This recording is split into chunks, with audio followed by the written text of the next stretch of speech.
Social distancing rules have pushed zoos, aquariums and reptile parks to the brink. With no revenue and with animals still needing to be fed, many have had to rely on donations to stay afloat. Well, now they've been thrown a lifeline.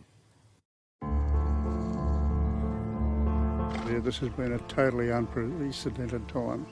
It's been extremely tough for all of us.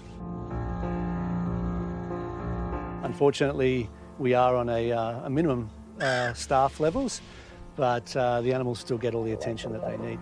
It is highly stressful, and not being able to open the business means no income. Just watching the bank balance disappear.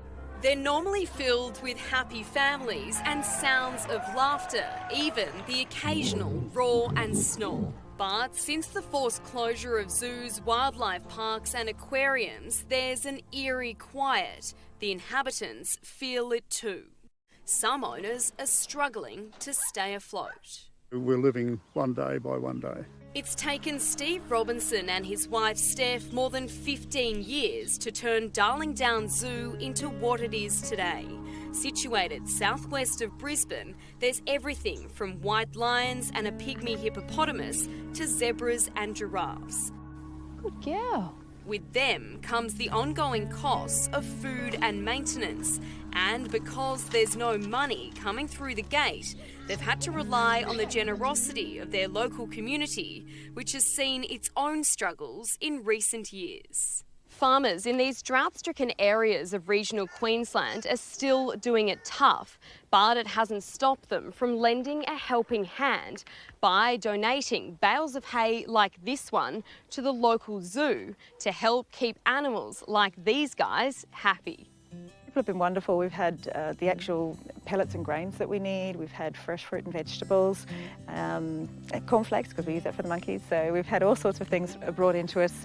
Absolutely fantastic. It's just been amazing, and the depth that people go to donate is incredible. Donna Blackster is a friend of the zoo. She drives to properties to collect the feed from the farmers and delivers it to the animals. I've been to several different places and got these hay, the round bales, chaff. People have sent out groceries. I've been to pick up those for them as well. At the moment, the food donations are keeping up with the amount of mouths to feed here at the zoo. What happens when that stops? If that dried up at the moment, we would be in strife. The costs of feeding zoo and marine animals in wildlife parks is huge. A single lion eats around $250 worth of red meat a week, which is $13,000 a year, while a large chimpanzee, like the ones at Taronga Zoo, can cost more than $500,000 a year to maintain. At SeaWorld, one dolphin consumes $500 worth of fish a week. There you go, smile. Head of Marine Sciences at SeaWorld, Wayne Phillips. Brooke has some of our male bottlenose dolphins, and they'll get fed up to about 6 to 8 times per day. It's one of the many daily routines staying consistent at the park during this lockdown, despite the lack of visitors. Normally, more than 1,000 people would fill this stand each day to watch the dolphins perform. And while they have no audience at the moment, the trainers are keeping their routine going to make sure their fitness and skills are up to scratch.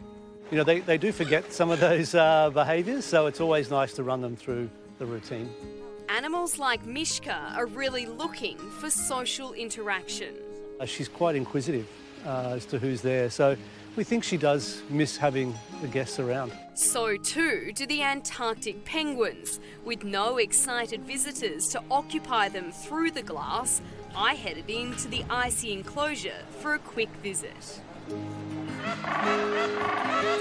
Zookeepers and trainers right across the country are coming up with creative ways to entertain the animals. This remote control car proving the perfect distraction for the meerkats at Adelaide Zoo, and a stroll with the kids a treat for the neighbours. While at Sydney's Taronga Zoo, Marley the seal and this fairy penguin headed out for a walk. It's not just about food, it's about enrichments for the animals and all the normal things that we need to do. It all costs money. Today, private and publicly owned zoos and aquariums are breathing a sigh of relief.